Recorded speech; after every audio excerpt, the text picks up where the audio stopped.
Nous sommes maintenant derrière la cathédrale où de nouveau des tirs sporadiques ont lieu, car maintenant, étant donné que des poches de résistance ont encore lieu à Rabat, vous entendez des auto-mitrailleuses derrière nous et des fantassins qui cernent le quartier. Ça tire encore dans certains coins de la ville, du quartier de l'ambassade de France, du côté également du Palais Royal, et les mutins auraient pris des otages et on essaye actuellement de les rechercher. Vous voyez que la situation est encore très confuse à l'heure où nous vous parlons.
Un des soldats qui était là-bas, un des cadets, me fit signe de le suivre. Pour vous parler très franchement, j'étais à peu près convaincu qu'il m'entraînait dans un recoin afin de pouvoir m'exécuter dans la plus grande tranquillité. Lorsqu'il se vit à l'abri des regards indiscrets, il se mit au garde à vous. Je lui commandai repos, il se remit au repos. Je lui recommandai garde à vous, lui tendai ma main et lui dis qu'attendu pour baiser ma main. Ce qu'il fit.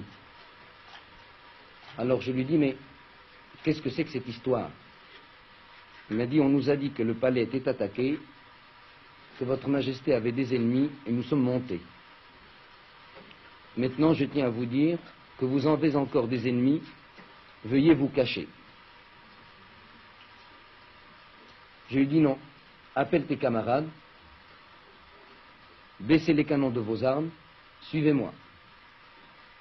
Et c'est alors que je tins ce langage à un groupe de 6 ou 7 cadets en leur disant, il est inadmissible que vous ayez fait de l'armée royale ce que vous en faites maintenant. Cela est indigne et non conforme à ce que j'attendais de vous. Immédiatement, quelques-uns se mirent à pleurer et nous avons récité la Fatiha, qui est la première sourate du Coran, et je dois dire qu'à partir de ce moment-là, ça a été le dernier épisode, l'épisode du dénouement, qui a fait que j'ai pu récupérer tous les officiers qui étaient prisonniers et les expédier dans les différentes régions ou les différents services du royaume. Serait-il possible de rencontrer et d'interviewer les officiers rebelles actuellement arrêtés? Je dois vous répondre que, en principe, ces officiers auraient dû être passés immédiatement par les armes. Et je crains que vous n'ayez pas le temps de le faire, car je crains que demain soir, à cette heure-ci, ils nous soient exécutés après qu'ils nous aient donné les renseignements nécessaires. On a parlé de complot libyen. Interrogé à ce sujet hier soir sur notre antenne, vous avez à chaud répondu « La Libye, je m'en fous royalement ». Maintenez-vous maintenant que tout est fini, cette appréciation, et pourquoi? Je la maintiens encore plus royalement du fait que je suis encore plus roi aujourd'hui qu'hier.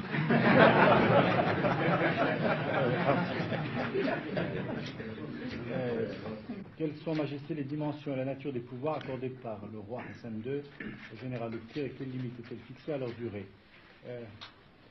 Le général Haftar et le général Driss se départagent la tâche. Malheureusement, ils n'ont plus leur troisième homme qui était le général Bachir qui a trouvé la mort hier.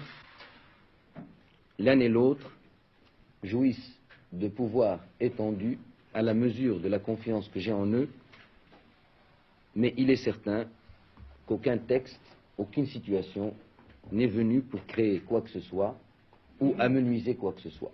Nous sommes actuellement dans une situation transitoire, pragmatique, qui fait qu'on met the right man at the right place et on verra par la suite.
Après les obsèques officielles ce matin, c'est l'obsèque de la foule maintenant au cimetière Halla Ben Abdallah. Tous les habitants du quartier sont venus ici rendre un dernier hommage aux victimes de la atroce fusillade d'il y a 2 jours.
C'est ici que le général Oufkir viendra désormais travailler tous les matins.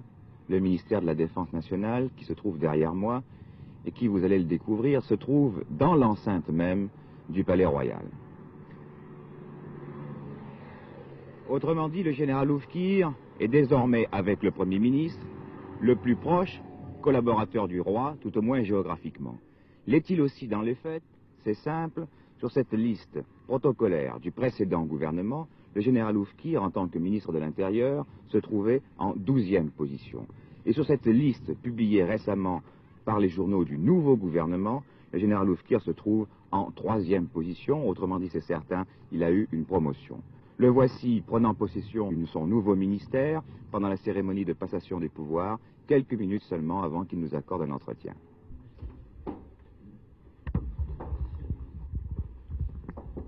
Nous avons tous vécu les douloureux événements du 10 juillet et nous ferons en sorte que les enseignements qui en ont été tirés nous confirme dans l'effort que nous devons mener dans l'intérêt de notre pays. Mon général, vous venez de parler de la mission qui vous avait été confiée. Pouvez-vous, dans les grandes lignes, nous résumer cette mission? La mission du ministère de la Défense nationale est claire et nette, mais nous vivons dans un monde moderne et personnellement j'estime que les armées d'antan sont révolues.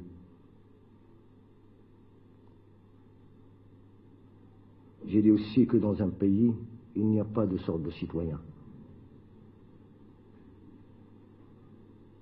Il y a les citoyens, il y a ceux qui sont en uniforme et ceux qui sont en civil. Le but et le rôle de notre armée n'est pas de s'équiper pour faire une course aux armements, ni de préparer un affrontement quiconque contre quiconque. Le rôle des forces armées royales, c'est de faire de la sorte que l'armée soit une école de cadres qui pourront contribuer dans le sein de la nation à un développement économique et social et pour justifier vis-à-vis du peuple et vis-à-vis de la nation le budget de la défense nationale. Pour moi, le budget de la défense nationale doit être un investissement positif, productif et rentable, dans l'intérêt du peuple, dans l'intérêt de la nation, et dans l'intérêt du militaire et dans l'intérêt des civils. Mon général, en tant que ministre de l'Intérieur, vous n'aviez peut-être pas l'occasion de rencontrer souvent les représentants du gouvernement français ici à Rabat. J'imagine qu'en tant que ministre de la Défense nationale, vous aurez peut-être l'occasion de les rencontrer plus souvent. Mais ça serait avec le plus grand plaisir pour moi de les rencontrer. Mais mes rencontres seront dans le cadre de ma mission en tant que ministre de la Défense nationale. Et je pense, et je le souhaite même, qu'il y ait beaucoup plus de contacts entre nous.